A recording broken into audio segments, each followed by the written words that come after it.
everybody. Today we're going to be talking about Chapter 2, Lesson 4. And we're going to do it a little bit differently. I have to be out of the room for part of the day today. So I'm creating this video and you're going to work an Edpuzzle based off of this video. So to start, we will be solving equations with the variable on both sides. The first thing I would like you to do is for your bell ringer. You're just going to go ahead and do it here in Edpuzzle instead of working it on your sheet. And I want you to explain in your own words how solving an equation can be compared to unwrapping a present. If you weren't here for yesterday's lesson, don't worry. Just use your imagination and try to figure it out on your own. So for today, we will solve equations with the variable on both sides involving grouping symbols. And by the end, you will be able to solve an equation with multiple steps with the variable on both sides, as well as grouping symbols. So first, what I'd like for you to do is in your textbook, if you haven't, skim the examples in this lesson and predict 2 things you think that you will learn today about solving equations with a variable on each side. Take a minute, pause the video, and answer the question that follows. Let's start off by reviewing some vocabulary. Equations that have the same solution are equivalent equations. Remember, this means we have 2 different equations with a variable that has the same value. An equation that requires more than one step to solve is a multi-step equation. Integers in counting order are consecutive integers. Remember, we can have 3 types. We can have consecutive integers, which are 1, 2, 3, etc. We can have consecutive even integers, which will be 2, 4, 6, etc. Or we could have consecutive odd integers, which would be 1, 3, and 5, etc. The study of numbers and the relationships between them is number theory. A rule for the relationship between certain quantities will be your formula. And finding the value of a variable that makes an equation true is when you solve an equation. Now I want you to take a minute and look in your book or look up on your MacBook, and let's define identity in your own words. Now when I ask you to define identity, I'm looking for the mathematical definition of identity, not identifying yourself. An identity is an equation that remains true for all values of the variable. What this means is that it does not matter what value the variable takes. The equation will always be true. An example of this would be an equation like x plus 2 equals x plus 2. If I try to solve this equation by subtracting x from both sides, I end up with 2 equals 2. So no matter what number I replace x with, this equation will always be true. That's an identity. We're going to skip this page. You already know how an identity relates to the real world. So let's discuss for a minute. How do you know if an equation is an identity?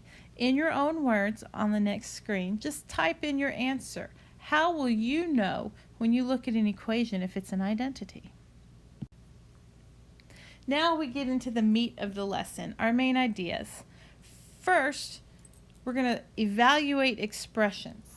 I'm going to complete this flow chart to show you the steps involved in solving an equation with both grouping symbols and variables on both sides.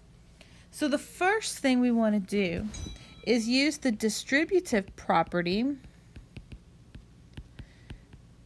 to remove the parentheses. Remember, when we do that, we're taking the number outside and multiplying it by every term inside the parentheses. So when we distribute this, we get 14x minus 21 equals 12x minus 5. Now we move on to the next step. I have a variable on both sides of my equation, but before I can solve it, I have to get the variables on the same side. What that involves is subtracting 12x from both sides and then simplifying. This results in 14x minus 12x gives me 2x minus 21, and it equals negative 5. The next thing we're going to do is add 21 to each side and then simplify. So I'm left with 2x equaling 21 minus 5, which is 16. The last step is to divide each side by 2, and I'm left with x equals 8. Let's check and see if we're right by taking 8 and plugging it back into the equation. Do this on your calculator and tell me what you get.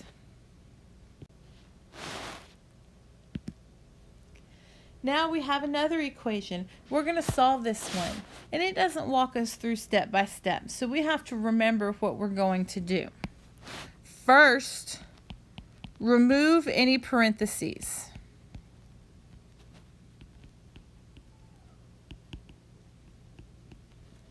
Second, get all variables on the same side of the equal sign. And then the last thing we're going to do is solve the equation. Of course, if you want to, you can always add that fourth step where you check your answer.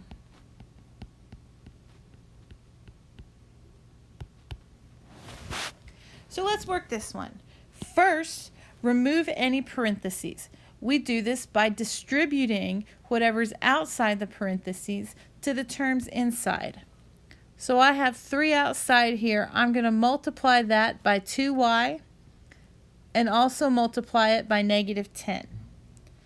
So rewriting what's on the left, get 6y plus 4 equals 6y minus 30.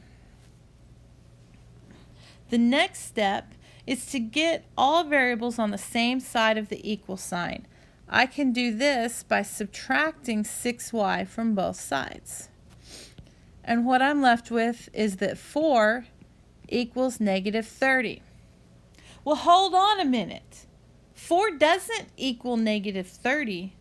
So in this case, since this is not true, there is no solution for x. That means that no value of x will make this equation work. I'm sorry, not x. Our variable was y. There's no solution for y. This means there is no value that you can assign to y that will make this equation work out.